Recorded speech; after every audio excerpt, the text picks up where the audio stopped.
अपने होंठों के नजराने पेश किए, उनके लिए बरकत की दुआ चाहें। और खुदा उनके खादम के लिए जिन्होंने आज कलाम को खुदा उनके जिंदा पाक कलाम को हमारे साथ शेयर करना है, पास्टर अशरफ याकूब साहब के लिए दुआ करें कि खुदावंद जिस जगह पे वो इस वक्त मौजूद है, खुदावंद उनको ब्लेस करे और आज के कलाम को सुनकर हम ढेरों बरकत पाएं। जी ब्रदर साहब, और मेरी आवाज सुन रहे हैं? Thank you very much. हाँ जी, मेरी आवाज आ रही भाई? Absolutely good. हाँ जी, थैंक यू भाई परवेज, गॉड ब्लेस यू। बहुत खूबसूरत आपने मीटिंग लीड किया है, हम खुदावन का शुक्र करते हैं और इबादत में आगे बढ़ते हैं। कद्दूस कद्दूस कद्दूस पूरी कुदरत वाले खुदा, तेरा शुक्र, तेरी तारीफ, तेरे नाम को चला लो। ए बाप, तुझे हम मुबारक कहते हैं, तेरा शुक्र करते हैं जिंदगी के लिए और सारी नेमतों के लिए। ए बाप, तेरा शुक्र करते हैं आज की सारी प्रस्तिश के लिए। जितने बहन भाइयों ने खुदावन तेरी प्रस्तिश की, तुझे मुबारक का, तेरा शुक्र किया, खुदा उन सबको बरकत दे, उनके घरानों को बरकत दे। और हमारा ईमान है कि आज की प्रस्तिश के वसीले से तेरा तख्त लग गया है, तू हमारे दरमियान है। ए खुदा तेरा शुक्र, ए खुदा तेरा शुक्र हो। ए बाप, हमें फजल दे, हम हमेशा तुझे मुबारक कहते रहे, तेरा शुक्र करते रहे, तेरी प्रस्तिश करते रहे। तेरा शुक्र हो खुदावन। अभी इबादत के अगले समय जब तेरी आवाज को सुनने को है, तेरे खादम को, पास्टर अशरफ साहब को तेरे पाक लहू में छुपाते हैं। ए बाप, आज जो भी कलाम का बीज बोया जाए हमारी जिंदगी में 30 गुना, 60 गुना, बल्कि 100 गुना फल है। और ए खुदा में फजल दे, ना सिर्फ हम सुनने वाले बल्कि इस कलाम पर अमल करने वाले, क्योंकि तेरा कलाम जिंदगी देता है, बरकत देता है, जुए तोड़ता है, बंधन तोड़ता है, ये बंद बंद गुदे गुदे से गुजर जाता है, ये जिंदगियां बदल देता है। बाप तेरा शुक्र है, बाप तेरा शुक्र हो। यीशु जी, अपने खादम को कसरत से इस्तेमाल करना और खुदा हिकमत और तनाई देना, और आज जो भी कलाम का बीज बोए उसे हम सब बरकत पाए, क्योंकि तेरा कलाम हमारी राह के लिए रोशनी और हमारे कदमों के लिए चिराग है।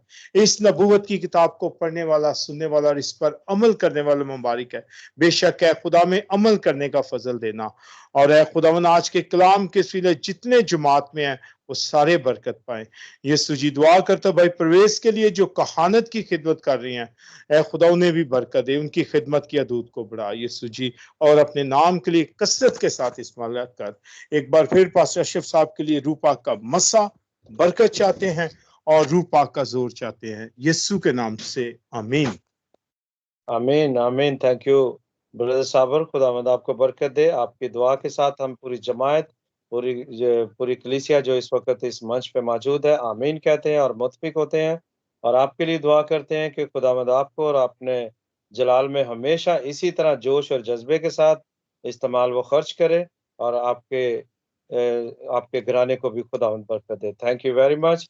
आइए प्यारे बहनों और भाइयों, अभी वक्त हुआ चाहता है कि खुदावंद की उस बड़ी बरकत को रिसीव करें जो हमारी रूहानी ग्रोथ को बढ़ाने के लिए खुदावंद का जिंदा पाक कलाम जो हर वक्त हमारी जिंदगियों का मोहताज होता है, हम खुदावंद के कलाम के लिए अपने आप को तैयार करें। सारी कलीसिया, सारे बच्चे, सारे बड़े बहन भाई जितने भी मौजूद हैं, सब अपने आप को अलर्ट कर लें ताकि खुदावंद के कलाम को हम बड़े जोश के साथ अपनी जिंदगियों का हिस्सा बनने दें और अपने दिलों तक पहुंचने दें, क्योंकि कलाम जब हमारे दिलों में पहुंचेगा तभी हम खुदावंद से उस बरकत को और उस बीज को जो अच्छी जमीन में बीज बोया गया उसको हम रिसीव कर सकेंगे। हम खुदावंद के खादम के लिए शुक्रगुजार हैं जिन्होंने आज खुदावंद के कलाम को हमारे साथ शेयर करना है और हम उनको वेलकम करते हैं। पास्टर अशरफ याकूब साहब जिन्होंने माइक अनम्यूट कर लिया है, हम पूरी द वॉइस ऑफ गॉड कलीसिया की तरफ से आपको वेलकम करते हैं और दुआ करते हैं कि जितनी देर तक आप कलाम को सुनाएं, हम हजरत जमात बड़े ईमान के साथ कलाम को सुने और हम अपने आप को आज के कलाम के लिए तैयार करते हैं। जी वेलकम पास्टर याकूब साहब, thank you very much, God bless you. आप सबको मसीह में सलाम, और बड़ी खुशी की बात है कि एक बार फिर आप लोगों से साथ शामिल हो सकते हैं और खुदा के कलाम को शेयर कर सकते हैं।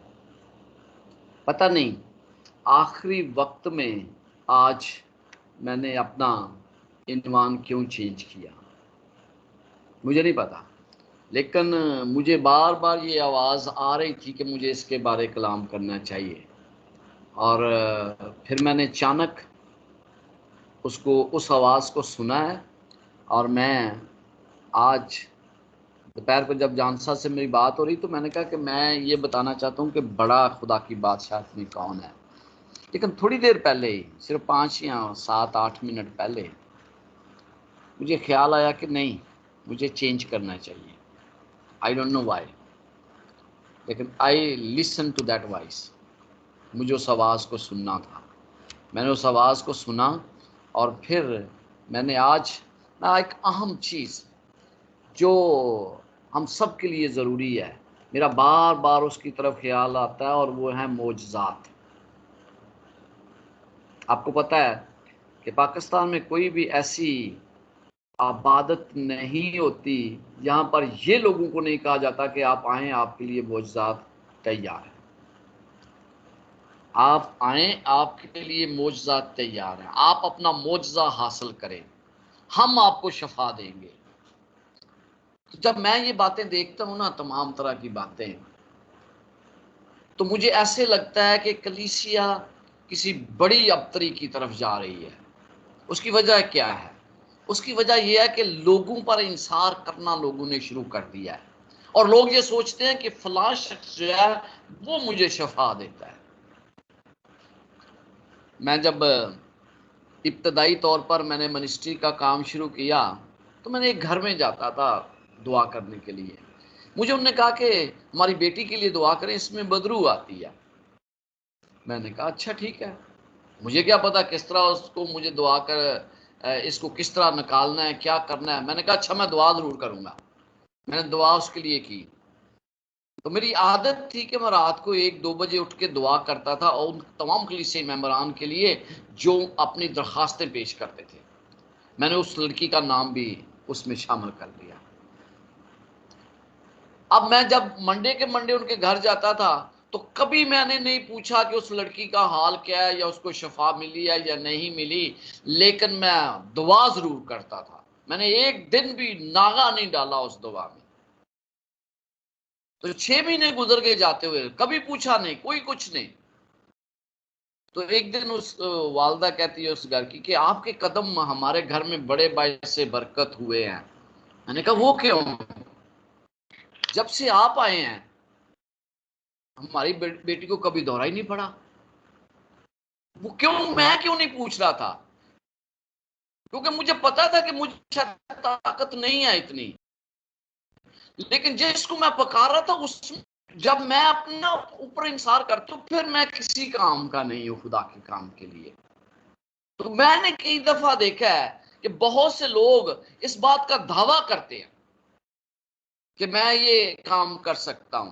तो मुझे आज आप लोगों को यही बताना है कि शैतान किस तरह क्या क्या काम कर सकता है। अगर आपके पास बाइबल मुकद्दस है तो मेरे साथ अस्तिशना उसका 13वां बाब निकाले।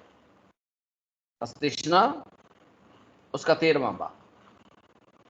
यहां पर लिखा है, अगर तेरे दरमियान कोई नबी या ख्वाब देखने वाला जाहिर हो और तुझको किसी निशान या अजीब बात की खबर दे, यानी कि अगर कोई ये दावा करे कि वो नबी है, ख्वाबों की तबीर करता है, ख्वाबों को जानता है, खुदा ने उसे रोया दी है, और फिर वो किसी निशान मीन के कोई मोजज़ा करे या कोई ऐसी अजीब बात करे जो लोगों की समझ में नहीं आती, और वो निशान या अजीब बात जिसकी उसने तुझको खबर दी वकूम में आए, यानी जो कुछ वो कहता है वो पूरा हो जाए। जो मोजज़ात वो करता है वो उसके ईमान की तकवीत देने के लिए काफी हो। वो तमाम मोजज़ात करता है, निशान देता है। कोई चाहता है कि आज बारिश होगी, कहता है तो वो हो जाती है।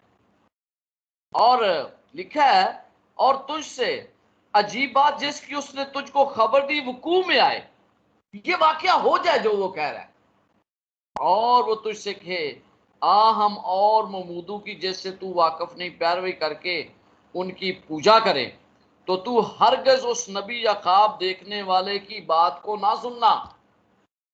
मुआवजा कर रहा है, निशानात बता रहा है, लेकिन बाइबल में क्या लिखा है? अगर उसकी तालीम इस बाइबल के बरअक्स है तो तू उसकी बात को नहीं सुनना, बिल्कुल उसकी बात को ना सुनना, क्योंकि खुदावन तुम्हारा खुदा तुमको आजमाएगा।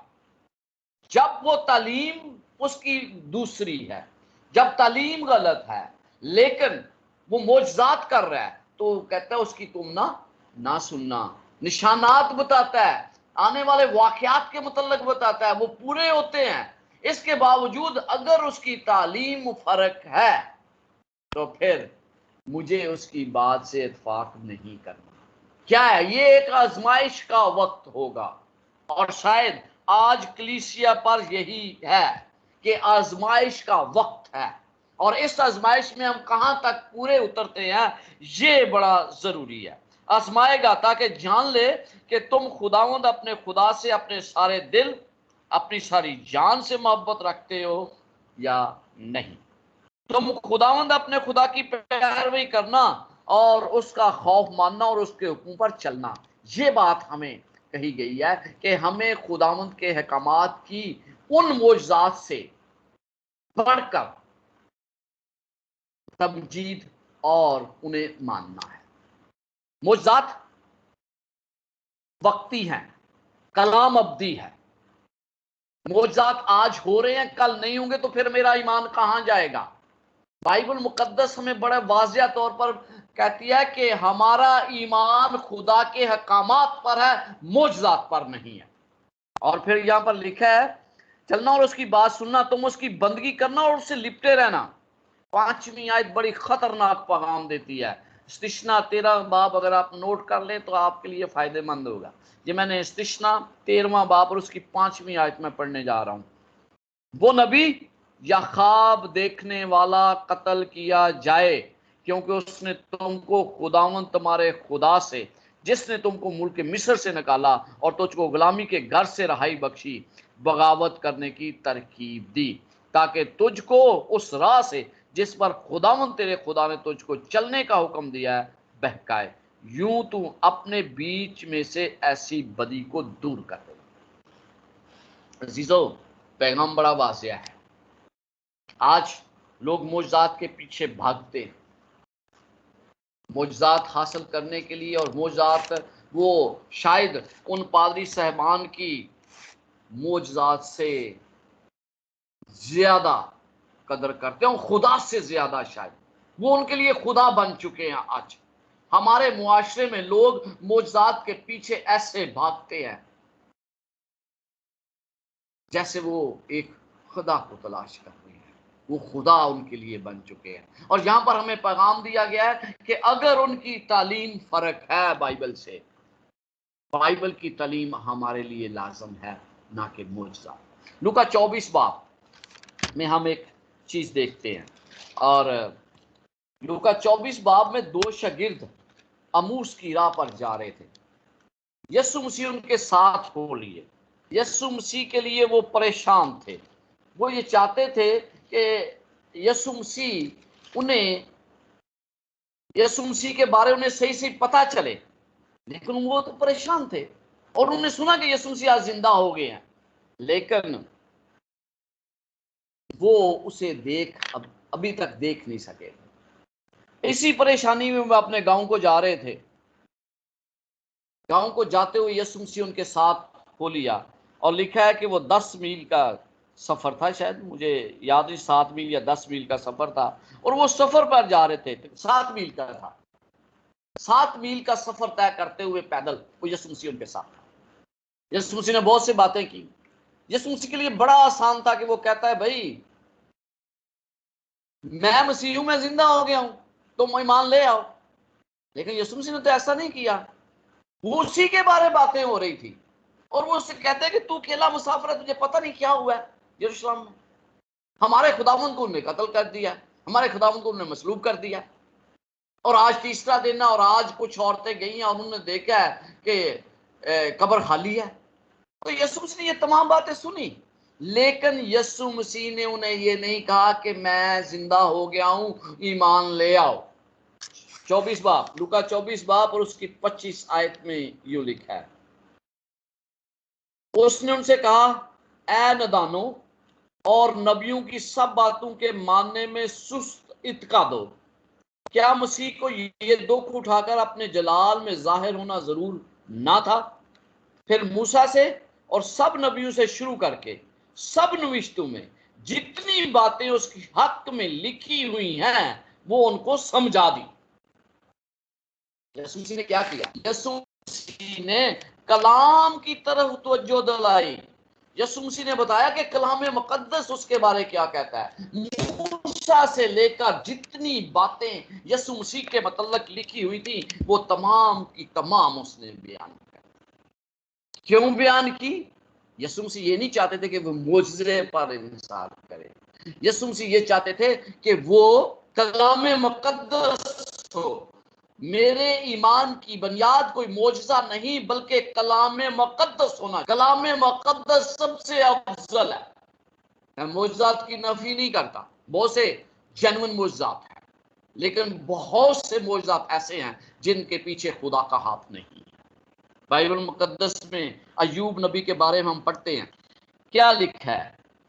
लिखा है कि 16वीं आयत, पहला बाब उसकी 16वीं आयत, नौकर अय्यूब नबी को आकर पैगाम दे रहे हैं क्या हुआ उनके साथ। दूसरा नौकर आता है, वो कहता है वो भी ये कह ही रहा था कि एक और भी आकर कहने लगा, खुदा की आग आसमान से नाजल हुई और भेड़ों और नौकरों को जलाकर भस्म कर दिया और फक्त मैं ही अकेला बच निकला कि तुझे खबर दूं।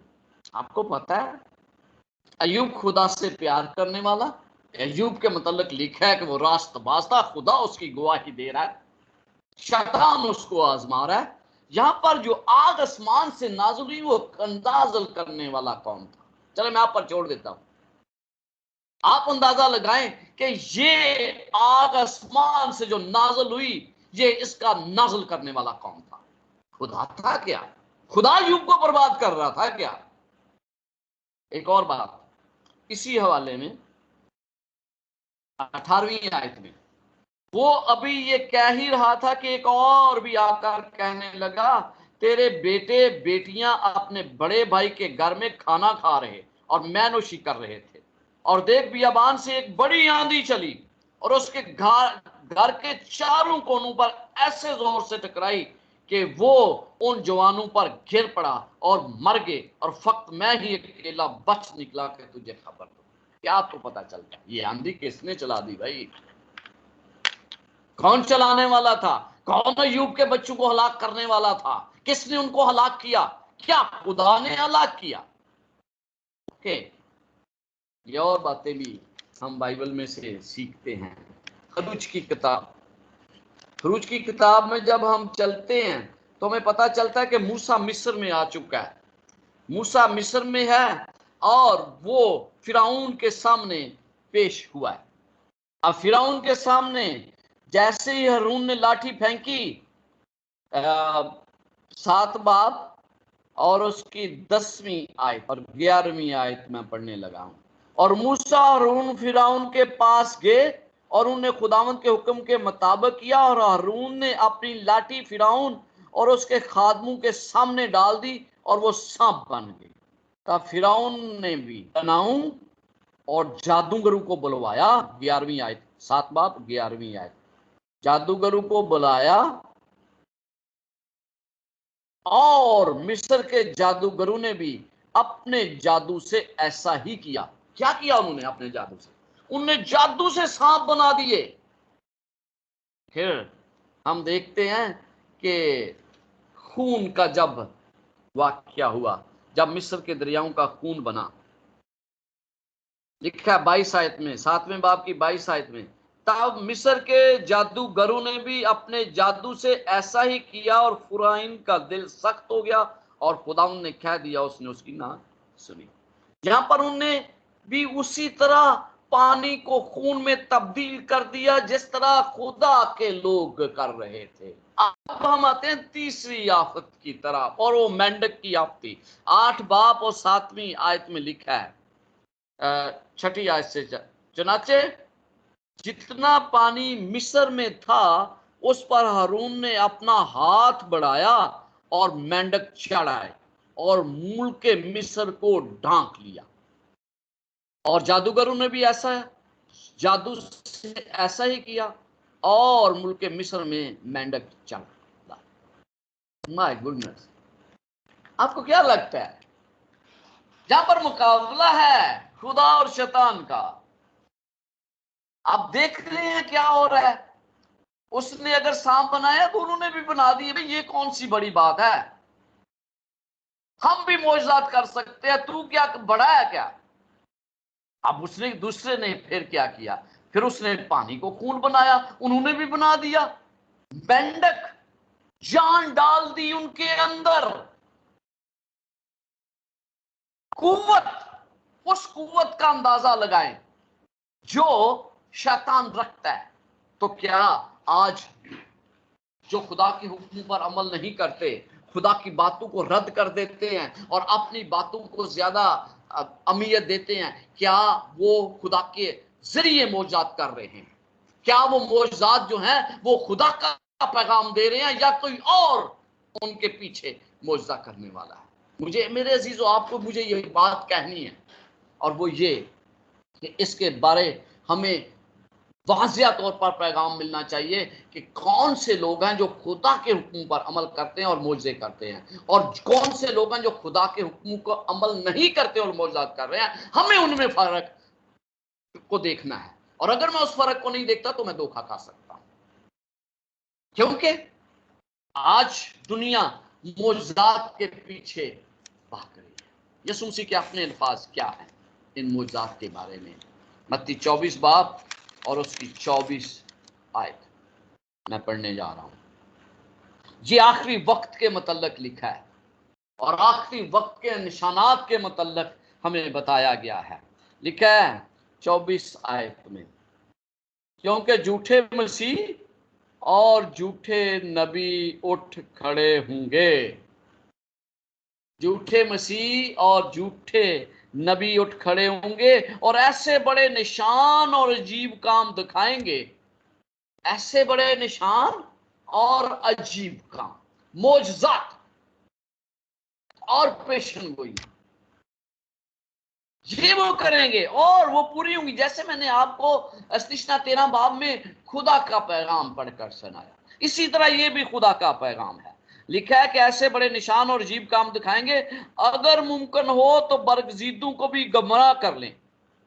देखो, मैंने पहले ही तुमसे कह दिया है, ताकि जब ये वक्त आए तो हमें पता चले। तो क्या लिखा है कि वो मौजज़ात करेंगे, झूठे मसीह और झूठे नबी ये मौजज़ात करेंगे। थोड़ा सा कभी आप मुतालिया किया करें और आपको पता चलेगा कि आज की दुनिया में कितने झूठे मसीह पाए जाते हैं। Cult, just right on a Google, you will get the answer. आपको पता है कि आज बहुत से, ये 90s की बात है, जिन जॉन के मतलब शायद आपने सुना हो, उसने बहुत से लोगों को अपने पीछे लगा लिया। वो अमेरिका में एक पास्टर था, कांग्रेस के लोग उससे मिलने आए, दे वर सो हैप्पी कि ये बहुत जिन जॉन जो है, जिन जॉन लिखे हैं, आप गूगल पे आपको उसकी सारी हिस्ट्री मिल जाएगी। क्या किया उसने अपने फॉलोअर्स को अपने इतना पीछे लगा लिया, इतना अच्छा स्पीकर था, चर्च था उसका अपना। उसने कहा हम जंगलों में जाकर रहेंगे, जंगल में चले। और एक दिन वो ऐसा आया तो उसने सब फॉलोअर को कहा कि जहर पी ले। सब ने उसके पीछे जहर पी। अरे आप गूगल पे ये देख सकते हैं story. Marshall Apple, David Koresh, ये तमाम लोग आप देखें, आपको पता चलेगा कि ये किस तरह अपने आप को मसीह जाहिर करते थे और लोग इनके पीछे थे। इनकी स्पीचेस से, इनके कलाम से पता चलता था कि भाई खुदा ने शायद इन्हें चुना।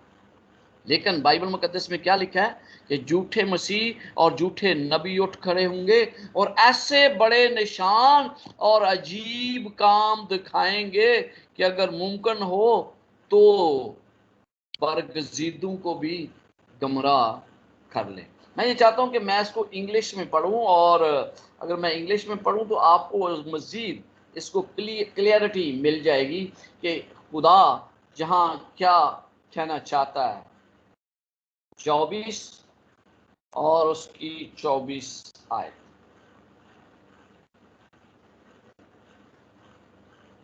यहां पर लिखा है, for there will be arise false Christ and prophets.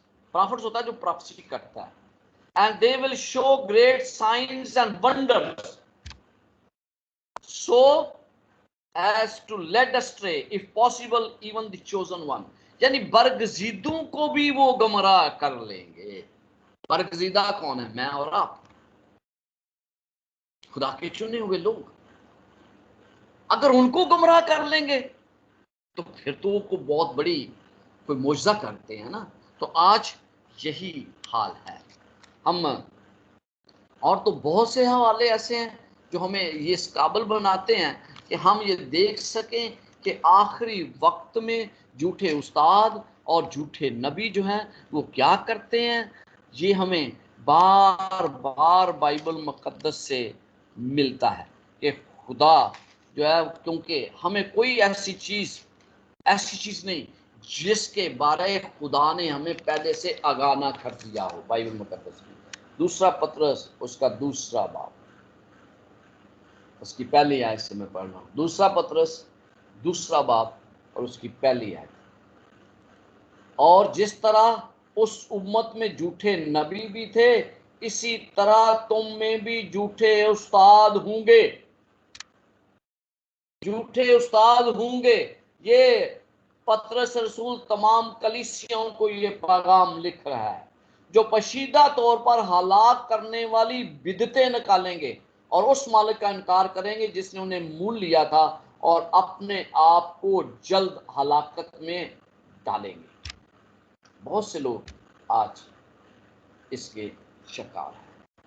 बहुत से लोग झूठी तालीम देते हैं. और आपको शायद, मुझे नहीं पता किसी और मुल्क का, लेकिन मैंने पाकिस्तान में देखा है कि जो शख्स ये दुआ कर लेता है, जो शख्स बाइबल पढ़ लेता है, वो सोचता है कि मैं प्रीचर. मैंने बहुत से पैगामात इंटरनेट पे देखे हैं. मैंने बहुत से औरतों को पैगाम देते देखा है. बहुत सी औरतों को, बहुत से मर्दों को बाइबल का इल्म नहीं है, कहीं से उन्होंने कुछ किया नहीं है, ना पढ़ा है, लेकिन वो सोचते हैं कि हमें पैगाम, खुदा के पैगाम पर दस्तरस हासिल है, हम उसकी बेहतर तशरीह कर सकते हैं दूसरे लोगों से.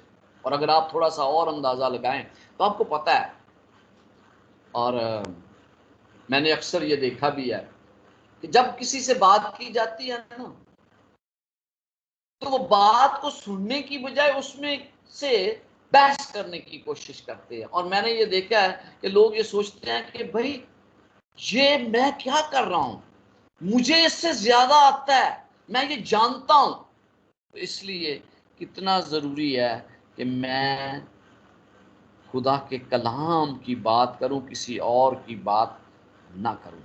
लिखा है, क्योंकि जब खुदा ने गुनाह करने वाले फरिश्तों को ना छोड़ा बल्कि जहन्नम में भेजकर तरीककारों में डाल दिया, ताकि अदालत के दिन का हिरासत में रहे. और न पहली दुनिया को छोड़ा बल्कि बेदी दुनिया पर तूफान भेजकर रास्तबाजी के मनादी करने वाले नूह को मुंबा और 7 आदमी को बचा लिया, और सदूम और मूरा के शहरों को खाक से कर दिया और उन्हें हलाकत की सजा दी, और आइंदा जमाने के लिए बेदीनों के लिए जाइबरत ठहरा. रास्तबाज लूत को बचा लिया, चुनाचे वो रास्तबाज उनमें रहकर उनके बेशरा कामों को देख देख कर और सुन सुन कर गोया हर रोज अपने सच्चे दिल को शिकंजा में खींचता था. मैं भी आज देखता हूं, आप भी देखते हैं.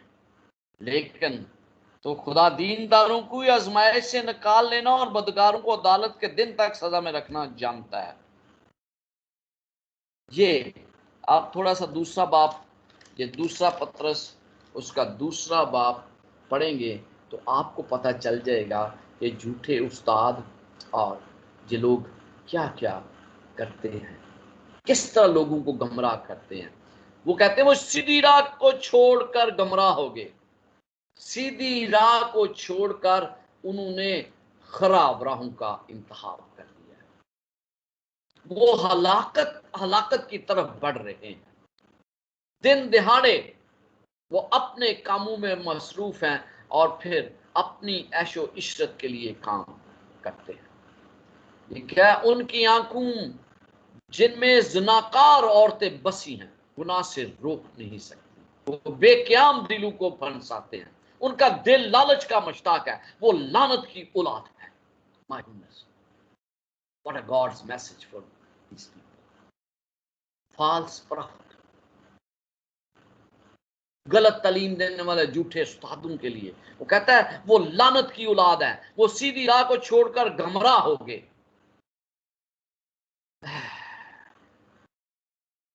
वो अंधे कुएं हैं और ऐसे कहर जैसे आंधी उठती है, उनकी बेहद तरीकी तरी है। वो घमंड की बेहुदा बातें बक बक का शोध प्रस्ती के जरिए से उन लोगों को जिस्मानी ख्वाहिश में फंसाते हैं जो गुमराहों में से निकल ही रहे हैं। जो गुमराहों से गुमराह की राह से निकलते हैं वो उन्हें भी फंसाते हैं, उन्हें भी निकलने नहीं देते। ये झूठे उस्तादों का हाल है।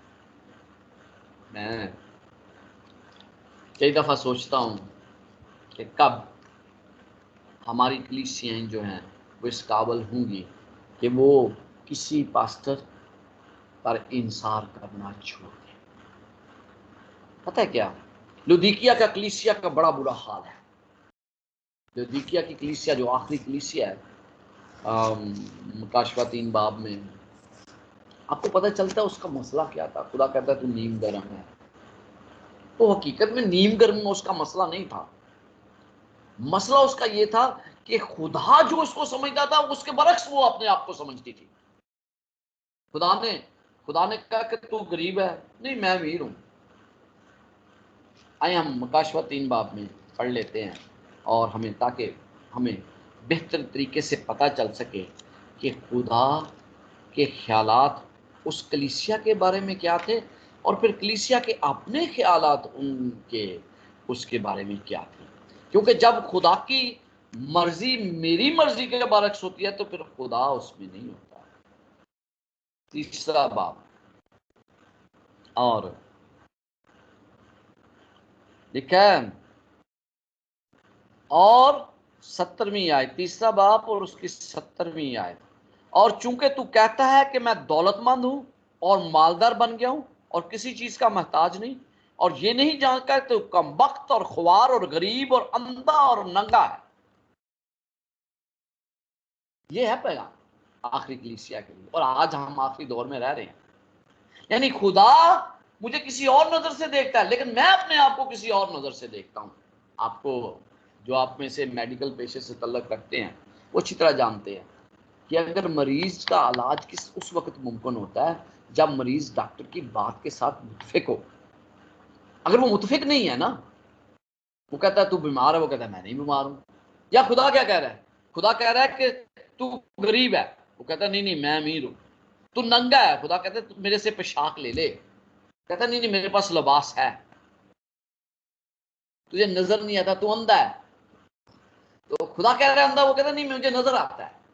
तो जब मेरी जो सोच है वो खुदा की सोच से फर्क होगी तो खुदा के पास मेरा इलाज नहीं है। ठीक है, इसलिए मैं सलाह देता हूं कि मुझसे आग में तपाया हुआ सोना खरीद ले ताकि दौलतमंद हो जाए, और सफेद पोशाक ले ताकि उसे पहनकर नंगेपन के जाहिर होने को शर्मिंदगी ना उठाए, और आंखों में लगाने के लिए सुरमा ले ताकि तू बीना हो जाए। देखा, ये है खुदा का पैगाम। खुदा इलाज भी बता रहा है कि ये कर तो फिर ठीक होगा। और फिर अगली आयत में जो सबसे अच्छी आयत मुझे लगती है इस पैगाम में लिखा है, मैं जिन जिन को अजीज रखता हूं उन सबको मलामत और तंबीह भी करता हूं। खुदा मुझे और आपको तंबीह इसलिए कर रहा है कि वो हमें अजीज रखता है। इसलिए आज वो पैगाम मुझे बार बार जो सोच मेरी जा रही थी, मुझे खुदा ने कहा कि ये पैगाम इस कलीसिया को दे दे। क्योंकि हिजकिय्याह कहता है कि अगर तूने पैगाम नहीं दिया, उसको आगाह नहीं किया, तो फिर उसकी जान का हिसाब मैं लूंगा। अगर तूने आगाह कर दिया तो तेरी जिम्मेदारी खत्म हो गई, तूने जिम्मेदारी अपनी निभा दी। तो मेरा बुनियादी तौर पर यह काम है कि जो खुदा मुझे कहता है मैं वो पैगाम दूं, ना कि मैं अपनी मर्जी से दूं। तो फिर यहां पर लिखा है, कहता है कि तंबीह करता है ना, कहता है लूस रसूल लिखता है कि भाई खुदा जिन्हें अजीज रखता है उन्हें तंबी करता है, और अगर वो तंबी ना करे तुम बेटे नहीं, तुम हवा के साथ रहे। अजीजों, मैं एक आखिरी आयत पढ़ने जा रहा हूँ, और वो आखिरी वक्त के बारे में है, बिल्कुल आखिरी वक्त के बारे में, और वो है मकाशवा 13वां बाब और उसकी 13वीं आयत। गौर से सुने कि आखिरी वक्त में शैतान क्या कर सकता है। और वो कहता है, और वो बड़े बड़े निशान दिखाता था, यहां तक कि आदमियों के सामने आसमान से जमीन पर आग नाज़िल कर। बड़े बड़े निशान दिखाता था। कौन दिखाता था? ये हवान के बारे में बात की है, वो हवान जो जमीन में से निकला। और कभी आपको बताएंगे कि मकाशवा 13 बाब जो है किस तरह रियासत मुत्तहिदा अमेरिका को जाहिर करता है, और किस तरह इसका दूसरा हवान कौन है। ये बाइबल मुकद्दस हमें आगाह करती है। कहता है, और वो बड़े बड़े निशान दिखाता था, जहां तक कि आदमियों के सामने आसमान से जमीन पर आग नाज़िल कर देता था, और जमीन के रहने वालों को उन निशानों के सबब से जिनके उस हैवान के सामने दिखाने का उसको अख्तियार दिया गया था, इस तरह गुमराह कर देता था कि जमीन के रहने वालों से कहता था कि जिस हैवान के तलवार लगी थी और वो जिंदा हो गया, उसका बुत बनाओ और उसके आगे सजदा करो। ये है वो तमाम बातें जो मुझे और आपको समझने की जरूरत है कि हम मुज्जात के पीछे नहीं बल्कि खुदा के पीछे चले। मेरा ईमान किसी मुआजिज़े पर नहीं है, मेरा ईमान खुदा के कलाम पर है, और जो खुदा के कलाम पर चलता है, मुआजिज़े करता है, तो मैं उसका पैरोकार हूँ। मैं मसीह का पैरोकार हूँ, मैं किसी इंसान का पैरोकार हूँ। मसीह के मुआजिज़ात मेरे लिए बड़े अहम हैं। जो लोग मुआजिज़ात करते हैं, अगर वो बाइबल के मुताबिक ज़िंदगी गुजारते हैं तो फिर मेरे लिए मुकद्दम है। अगर वो बाइबल के मुताबिक ज़िंदगी नहीं और खुदा के हुक्म के मुताबिक नहीं गुजार रहे, तो उनकी कुव्वत और उनकी मुआजिज़ात की ताकत खुदा से नहीं किसी और तरह से आती है, और मुझे उसको पहचानना है। और मैं उसी वक्त पहचानूंगा जब मैं खुद बजाते खुद बाइबल का मुताला करूँगा। ज़िंदगी के पानी का चश्मा मेरे अंदर से जारी होना चाहिए, मुझे किसी पर इंसाफ नहीं करना चाहिए। खुदावंद आपके साथ और आपको बरकत दे।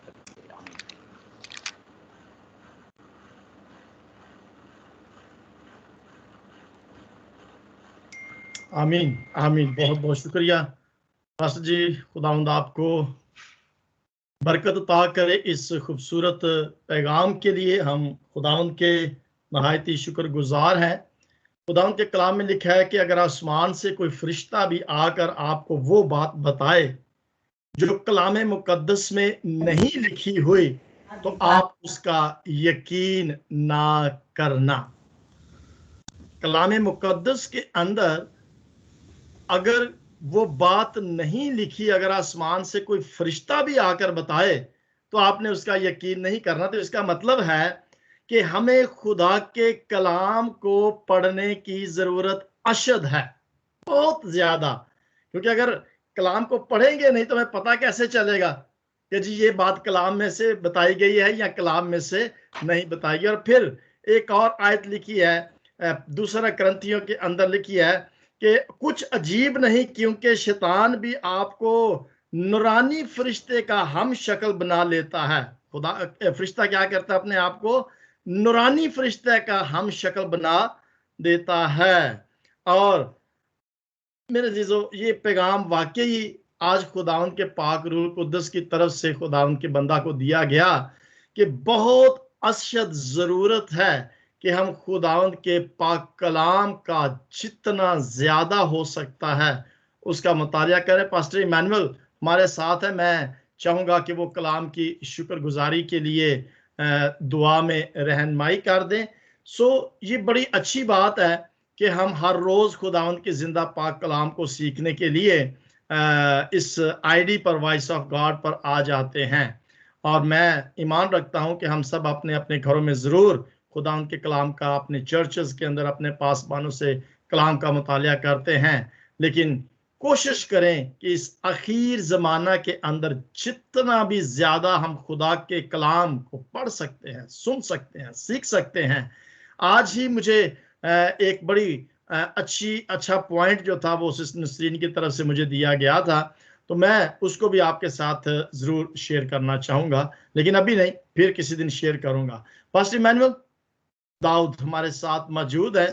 मेरी आपसे रिक्वेस्ट होगी कि कलाम की शुक्रगुजारी के लिए खुदा के बंदा के लिए दुआ कर दें। जी भाई साहब, थैंक यू, बहुत शुक्रिया। हम सब अपनी आंखें बंद करें और दुआ करें। रब्बुल इज़्ज़त आसमानी बाप, हम तेरे नहायत ही शुक्रगुजार है कि तूने हमें आज तक जिंदों की ज़मीन पर रखा। जिंदा जलाली आसमानी बाप, तेरे बंदा ने आज जो कुछ भी कलाम हमारे दरमियान में रखा है, प्यारे खुदावंद, हमें हिम्मत और ताकत दे, अक्ल और दनाई दे प्यारे खुदावंद। ना सिर्फ हम 60-70 बल्कि 100 गुना फल लेके आने वाले बन जाए। जलाली आसमानी बाप, जितनी जानों ने भी और जितनी रूहों ने ये कलाम को सुना है प्यारे खुदावंद, को बड़ी बरकत देना, ताकि वो अपने ख़ानदानों को प्यारे खुदावंद तेरी सच्चाई जो कलाम मुक़द्दस में लिखी है प्यारे खुदावंद, उसको बयान कर सकें प्यारे खुदावंद। इसके बाद जितने लोग भी इस कलाम को सुने प्यारे खुदावंद, ना सिर्फ वो सुनने वाले बल्कि इस पर अमल करने वाले भी बन सकें। जलाली आसमानी बाप, एक एक को छूना और बरकत देना। तेरे बंदा के लिए, तेरे खादम के लिए प्यारे खुदावंद, पास्टर अशरफ के लिए दुआ करता हूँ प्यारे खुदावंद, उनके साथ होना, उनको और ज़्यादा प्यारे खुदावंद गहरे में ले चल, ताकि तेरे कलाम को और ज़्यादा प्यारे खुदावंद गहराई के साथ पेश कर सकें और तेरे गहरे भेदों को प्यारे खुदावंद हम तक पहुँचा सकें। जलाली आसमानी बाप, जितना भी तेरे शुक्र अदा करें उतना ही काम है प्यारे खुदावंद। तूने अपने बंदों को बहुत सारे नेमतों से नवाजा है प्यारे खुदावंद। हर बंदे को प्यारे खुदा, हर खादम को तूने प्यारे खुदा मुख्तलिफ तोड़ों से प्यारे खुदावंद नवाजा है। तो अपने बंदा के साथ होना प्यारे खुदावंद, आइंदा दिनों में भी उसके साथ होना, उसके ख़ानदान के साथ होना, तमाम कलीसिया के साथ होना प्यारे खुदावंद। जितने लोगों ने भी ये कलाम सुना है प्यारे खुदावंद, हम सब प्यारे खुदावंद इस बात का इकरार करते हैं कि तू ज़िंदा खुदा है प्यारे खुदावंद, तू सच्चा खुदा है। हमें इस काबिल बना कि हम प्यारे खुदावंद तेरे अलाही ख़ज़ानों से प्यारे खुदावंद जो कलाम मुक़द्दस में लिखी है उनको हम सुन सकें और उस पर अमल कर सकें। एक एक को छू और बरकत दे। सब कुछ मांगता हूँ अपने प्यारे खुदावंद यीशु मसीह के नाम से, आमीन।